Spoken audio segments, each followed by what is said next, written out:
Good afternoon, John O'Flaherty, the B3 burner, and today we're going to talk about Dolly and how it is used and integrated with Flight Simulator 2024. But first, I want to discuss two things just looking at the Dolly dashboard, and that's where you select your actual flights. Two things. One, when you go to the Flight Simulator map to select your flight ahead of time, if you do not select a departure and arrival, you will wind up with Cust D and Cust A, meaning custom departure, custom arrival. That's just Dolly's way of saying we don't know what airport you took off from and what airport you landed at, or what was the intended airport to land at, because you didn't specify it.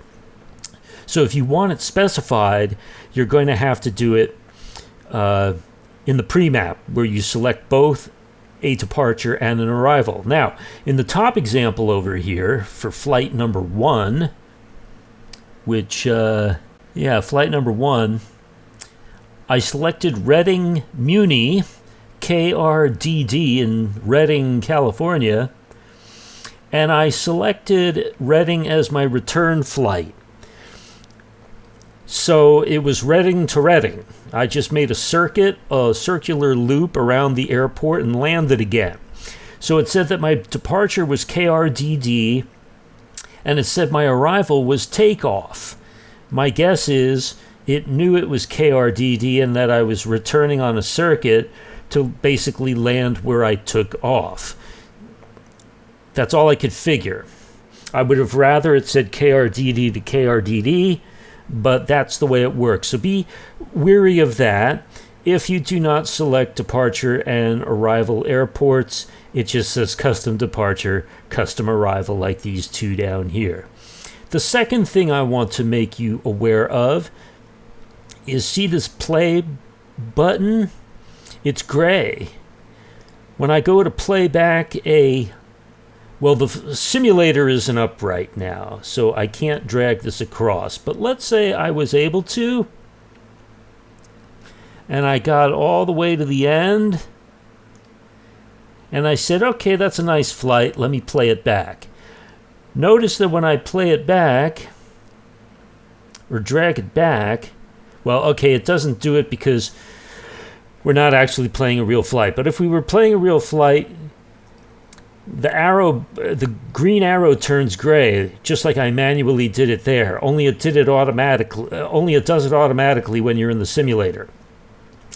When the arrow turns gray, you're basically disconnecting Dolly from the flight information that was provided during the flight.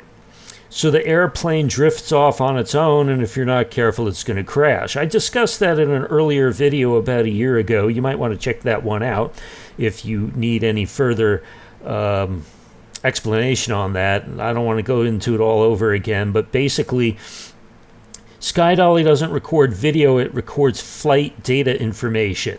And if you disconnect Dolly from the data, the plane is just going to free fly.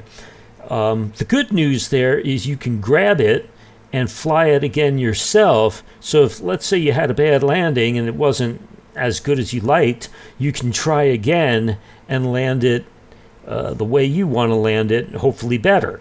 Okay, while I'm at it, there was one other thing I forgot to mention. You'll see it again in the context of the actual flight, and it'll make more sense. But be careful of this. Notice I hit File, Settings, and one of the settings down here is Time Synchronization, Simulation Time. You can either have it in Simulation Time or None. Let's talk about Simulation Time and what it does. Let's say I decide I want to record a flight and I want to make Simulation Time high noon. So it's great for clarity and being able to see bright and clear, but it doesn't make for a very photogenic flight. Sunset is much more photogenic. So let's say you shoot this video at 12 noon, and it doesn't matter what time it is in real life on your computer. It could be 3:50 in the afternoon in real life, like it is here in Northern California for me, but I could be flying out of New Jersey in the simulator and make it 12 noon Eastern time. So I record this, and I record it again in time synchronization, simulator time, right? When I go to play it back, it's going to remember what time of day I chose. We'll say 12 o'clock, 1200 hours, or 12 p.m. If I go to change it mid-flight to sunset, which this time of year on June the 3rd would be roughly, I don't know what it is in New Jersey, but here in California it's about 8:20. It will stick to 8:20 for about a minute and then snap back to 12 noon.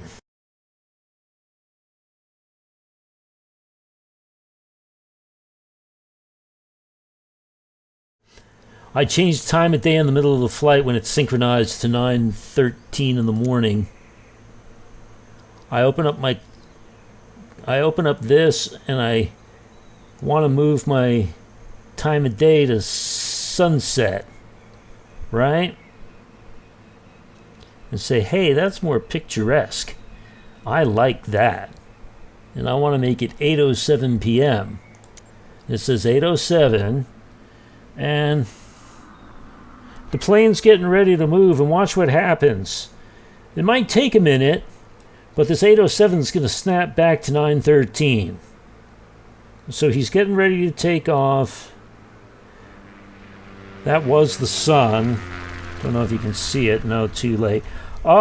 It snapped back. If you want to change your flight time for cinematic effect, you need to take it off simulation time and put it on none. Then you can pick any time of day to reset your flight for.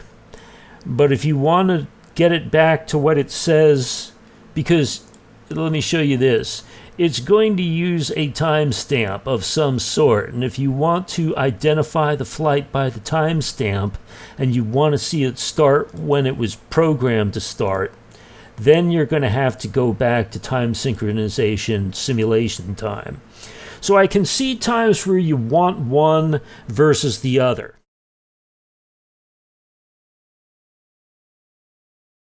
Weather, on the other hand, you can set up any type of weather after your flight was recorded to whatever you want when you play it back. So if it was recorded under clear skies, you can set it to rainy, sunny, cloudy, snowy, freezing cold, boiling hot. Doesn't matter. It will let you change that. It's time that is sensitive to the synchronization if you leave it that way. Okay, so those are the three things I wanted to show you, 3 caveats, and now we'll get on with it.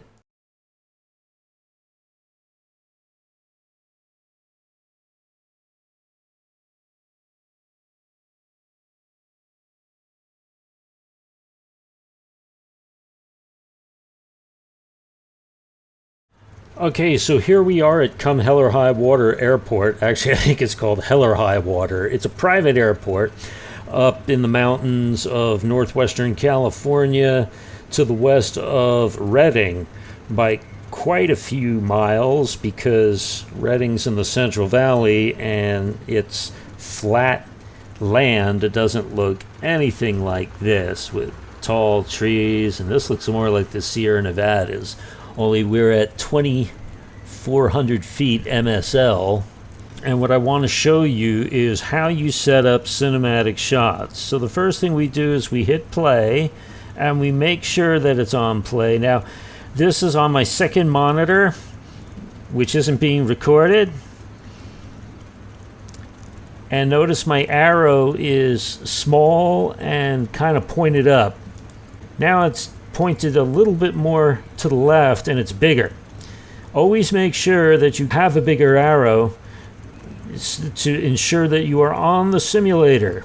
Because if you are still in the Sky Dolly window off screen on the separate screen, you're not going to be able to control the plane. But you can set up your cameras any way you want. What I want to do is show you, right now we're on an orbit view. These are the different types of views you can get off the plane.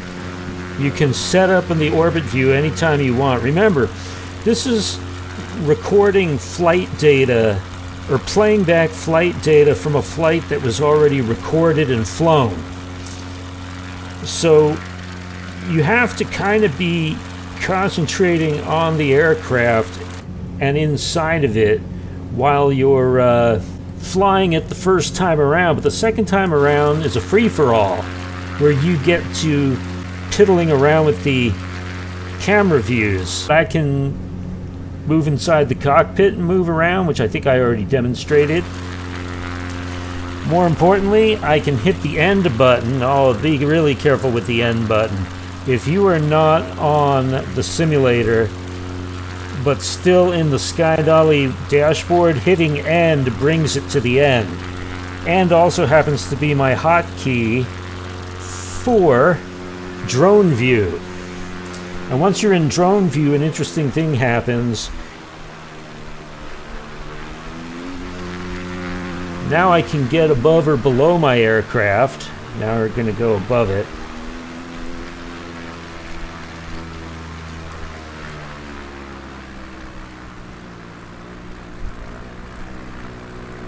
You can see I lost my way for a bit and didn't know where the airport was, and then finally because I thought it was over here, finally I said, oh, there's the airport, I better go over there. So you can see I corrected myself. So right now I'm in orbit mode, now I'm in drone mode. Okay, now I'm getting ready to land. Okay, I'm back in orbit view, right? Now remember, in drone mode, this right here, live, you cannot fly the airplane in drone mode. It automatically disables your control of the plane when you go into drone mode, because drone mode assumes you're in control of the drone. Well, if you're in control of the drone, you can't be in control of the plane because you can't fly both at the same time. Therefore, it stands to reason that the only time drone mode becomes really beneficial is when you're playing back an event from a flight path recorder like Sky Dolly. Sky Dolly is just one of many flight path recorders. And bear in mind that there is a difference between a video recorder and a flight data recorder. The flight data recorder records the position, altitude, and general flight of the flight path of the airplane. The video recorder, or I should say, that's all well and fine, but you need something to basically record what's happening on the screen, and that is your video recorder. Do not confuse the two of them. You cannot have a flight path recorder without a video recorder, and you can't have a video recorder without the flight path recorder, or else all you're doing is seeing your flight from one point of view, and that's it. So we're setting up to land, and before I do that, if I go Control Shift 1, these are called fixed external views. That's my tail view. Look at all these different views I can get. End of the port side wing, from underneath end of the starboard wing, underneath the front wheel, getting ready to land. Over the now I can't adjust these. I just want you to know. Okay, now that's an interesting view for landing. Not a very good landing. And when you're in a fixed external view, unlike the drone cam, you cannot use the Q, E button, or the W button, or the S button to change the view, but you can use the A button That button's not working anymore. So let's get out of it. Oh, because again, I was not always make sure you're in the simulator. Learn from my mistakes. That was the problem. The arrow, the cursor arrow was on the Sky Dolly dashboard on display 2. It's got to be over the simulator screen in display 1 for it to work. Now I can switch. Okay, the tail is the first view. 1, 2, 3, 4, 5, 6. Scary. 6, 7, 8, 9, 10, 11, 12. You have 12 views. Can we go in reverse? I think if I go Shift A, they go in reverse. Yes. Neat views. I don't know how you change them. You have to know how to go into the camera CFG files and do that. And quite frankly, I'd rather be flying than playing around with that too much. But come to think of it, I don't do very much flying either. To get yourself up to speed with this simulator and all the features that it has, you have to spend a great deal of time playing or tinkering around with your computer and your camera views, and unfortunately, unless you are really on top of it and know how to move fast, a lot of your time is spent not flying. One of the prerequisites to enjoying working with a flight simulator is you have to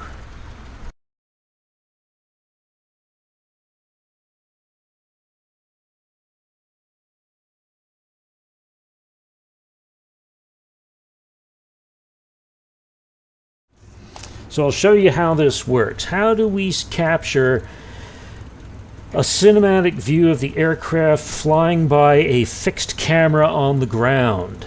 We've flown with the airplane. Now how do we detach ourselves from the airplane and be a fixed camera looking at the airplane? There is a way to do it, but it follows a very specific set of rules that aren't necessarily complicated, just tricky in that you have to remember how to do it, and it's tedious setting up your camera view. So the first thing I want to do is I want to take this back to the beginning.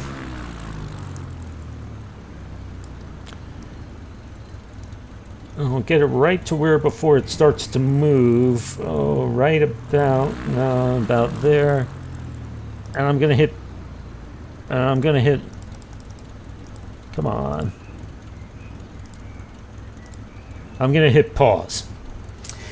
Okay. First order of business is you have to open the icon in the top that says camera, and you get 3 views. Cockpit, oh, there's cockpit. Regular cockpit. You have external, which is our orbit view, and then we have showcase. Notice we have several things here. The 2 important ones here is drone follow mode and drone lock mode. The zoom level is set to default. I can zoom in. Notice it doesn't zoom in perfectly at the airplane all the way to 100 or zoom out to 0. I wish it treated 50 as 1 and then treated zooming out as a percentage of 1, zooming in as a factor of 1. But they don't do it that way. Drone speed is how fast the drone moves back and forth. Drone rotation speed, that I think I've got a problem with. No, actually I don't. I wouldn't want it much slower than that. So I'm going to hit reset position, and you can see that it brings drone speed down to 30 and rotation speed up to 157. So rotation speed we always want somewhat high. So there are keyboard bindings that I have created. You may not have them set that way, but you can set them whatever way you want. I just happen to be using those. So I'm going to hit reset position to reset the airplane. Bear in mind, This is very important. Every time you reset the airplane, it's going to put drone follow mode on, drone lock mode off. We don't want drone follow mode on. Remember, I said we don't want to follow the airplane this time. We want to establish a third-party fixed camera detached from the airplane. So we have to turn off the drone follow mode. Well, every time you reset the position, it turns that button back on. See, in fact, we want this button off and this button on. Every time I hit reset, it switches them again. Now, I first want to show you what happens when it's drone follow mode without locking it. And we're going to go. And there you go. The camera is now fixed on the ground and detached from the airplane. Problem is, it's not following the airplane. You zoom in, it zooms in where it would have zoomed if it was on the ground, right? We can zoom back and have a look at it, but it's not really following it. The reason it's not following it is we detached the drone from the camera, but we did not lock the drone camera on the airplane. So let's bring it back and try this again.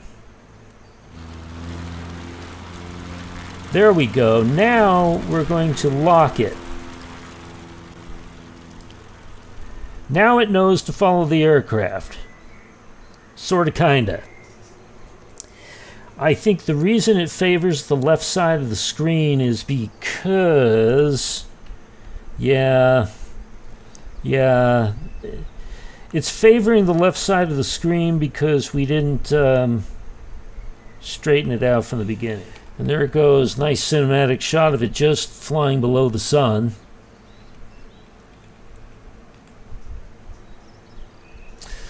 And notice it's recording all my flight data. The position of the plane and its height or altitude has not changed any.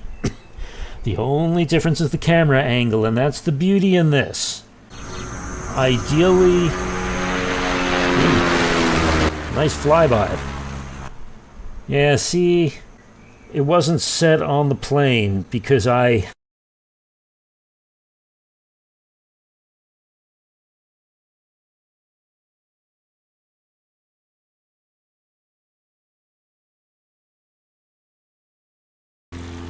Oh, look at that.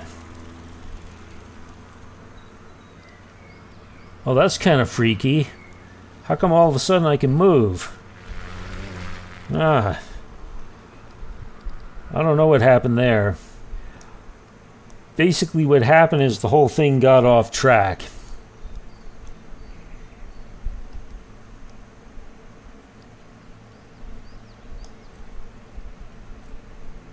Now we're off the ground. The camera is above the ground by quite a bit. Oh, that's kind of interesting. Now we're way above the ground in the heart of the mountains looking. Now we're moving back down again. You could play around with all this sort of stuff and it gets kind of confusing. So let me tell you what.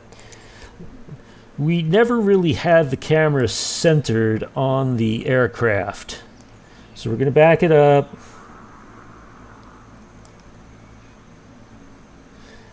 And before we hit play, we're going to hit reset position. Come on, John. Reset position, and it puts me back behind the aircraft. Now I'm going to hit drone follow mode off, drone lock mode on. And when it finally decides to get going, this time it's going to be now. There we go. Now it's following it correctly. Now I can zoom in all the way and not lose it. So the most important lesson there is reset the position of the aircraft first. That can also be done by numeric keypad key 5. The numeric 10 key pad number 5 in the center. Or you hit this reset position button. Let's turn that off for a second so we can enjoy the flight. So that's all well and fine, and it's going to do the same thing. So this time it's coming in, and listen for the nice cinematic zoom in.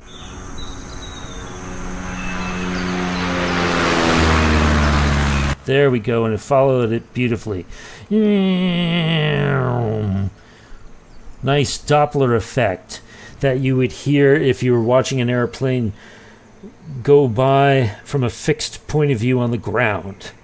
And that's what I was trying to emulate. Now, let us back it up one more time. Now you might ask yourself, well, if we centered everything up correctly, why don't I see the plane? Well, because it's centered there, but when you zoom in, also as you run it through its cycle, through its paces, it kind of loses itself. See, like it's barely in view. I'm going to hit reset position. Now I zoom in. Yeah, it still isn't centered on the aircraft. It favors showing the aircraft closer to the ground than centered in the aircraft. That has to do with the camera CFG files. You would have to reset that and set it so that it centers on the airplane instead of on the camera space above the airplane. I'm not quite sure how to adjust that, but it can be adjusted.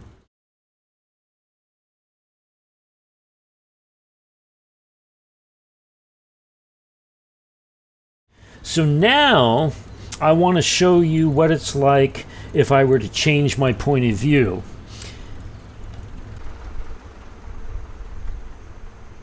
Okay, let's say I want to watch the takeoff from downfield. Like, oh, I don't know. Next to these trees, maybe? Let's say I want to watch it from in front of these trees.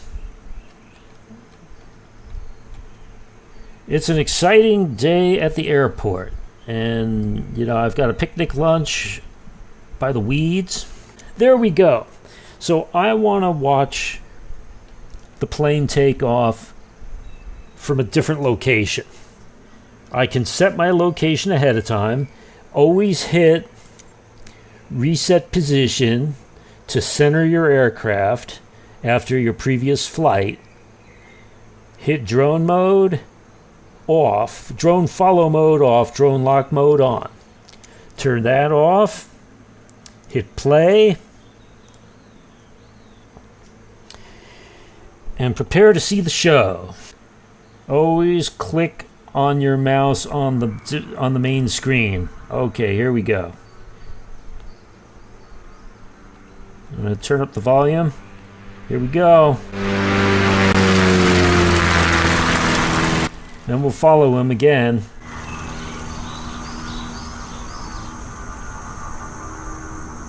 Okay, so he's about to take off.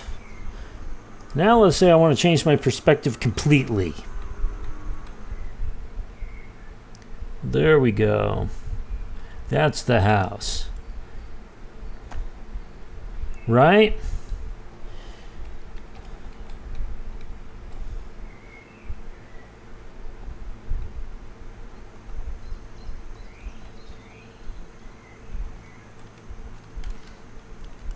I flew right over this house.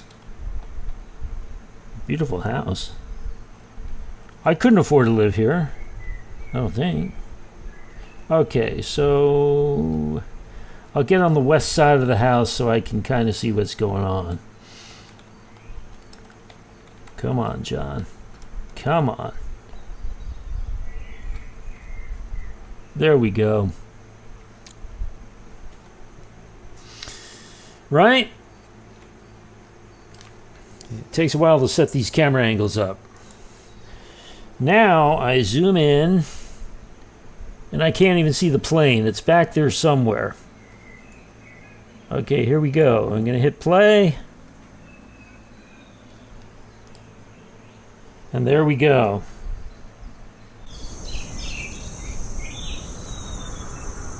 He took off from behind the berm.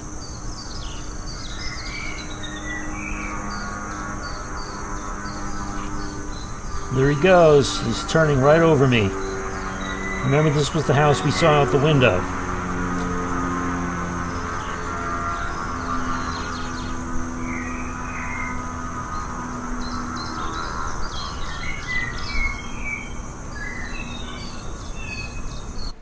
It's flying right overhead. Hard to believe he's only 1,000 feet above the ground. He looked higher than that when you go all the way back like that. Now you go back, you zoom back too far, it extends past the draw distance of the airplane. The simulator will only draw the airplane from so far away. I'm zoomed in all the way, and eventually it's going to get so small that it's going to disappear. So wait, it lost its wings. It's lost. It's about to lose its tail, its wheels. The fuselage is the last thing to go. Or will it be blocked by trees first? So long as he doesn't... Oh, there we go. He disappeared. There we go. Now I know where the airport is, and I'm getting ready to touch down. I look high, but my altitude is 800. Well, 3,400, really. This is my altitude above the ground, but remember, the ground textures are changing behind those mountains. Now somehow my view got crooked, so I'm going to straighten it out. Here I come. The hills have a lot of peaks and valleys in it, so that changes the you won't even see me land, will you? Oh, there we go. Maybe. There I go. You never really see me crest above there. Okay. I think you get the idea. So we've seen a takeoff. We've seen landings. Maybe we could try one more cinematic landing. I'm going to set it up so that we're about to land. I'll put it there, and I will hit pause. All right. And I want to watch a good landing. I want to get down on this dirt road over here. Oh, that's not good. It just moved on its own. I didn't tell it could do that. Hey, get back here. It's not perfect. Oh, that's where it came to a stop. Okay, I'll tell you what. That's perfect. You can see those skid marks. Here, let me bring it up a little bit. Can you? Yeah, these 3 skid marks are where it pushed the grass, where the tires ran over the grass. All right. This'll work. This'll work. I landed to the left of the center. There. Perfect. Don't change a thing. Okay, now we'll hit play. Now bear in mind, if I was doing this, I would chop this up into various segments and not be showing you all of this.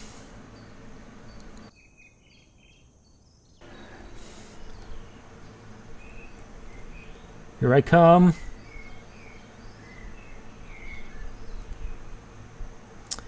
And touchdown pretty soon.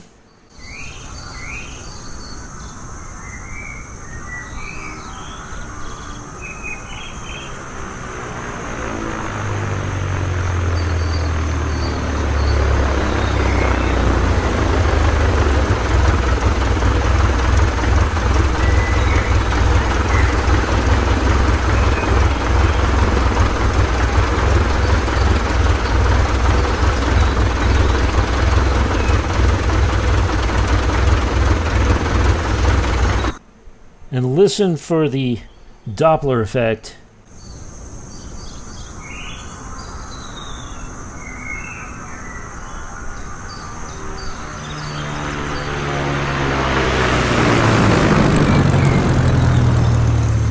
Nice, real nice. That was a good one. Okay, so you get the idea of how this can work. Next, I might try to string all these together and show you what they look like when you spool them together and make it look more cinematic. And of course, I'm no Steven Spielberg or George Lucas, so I don't really know how to do that too well. But this was a pretty nifty looking location for scenery. And there you go. Okay, I'm going to stop Sky Dolly and I'm going to stop this. I'll talk to you later.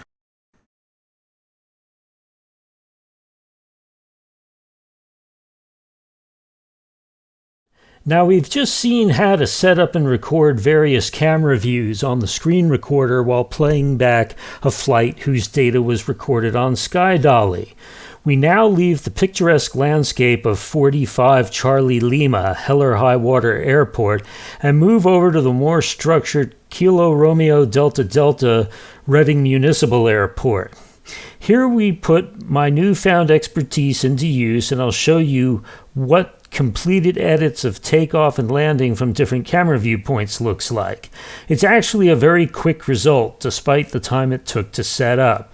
Now you can appreciate how much time it takes for other people to make a 15-minute cinematic video. This is just a very short, down and dirty example to get the point across. Don't blink or you'll miss it. The detached drone camera is sitting in front of the PAPI lights to the right of the runway. Well, after these 6 shots, that's it. I'm John O'Flaherty, the B3 Burner. Thanks for watching, and I hope you enjoy making your own multiple camera perspective videos utilizing the screen or game recorder and the flight data recorder of your choice, even if it's not Sky Dolly. Goodbye.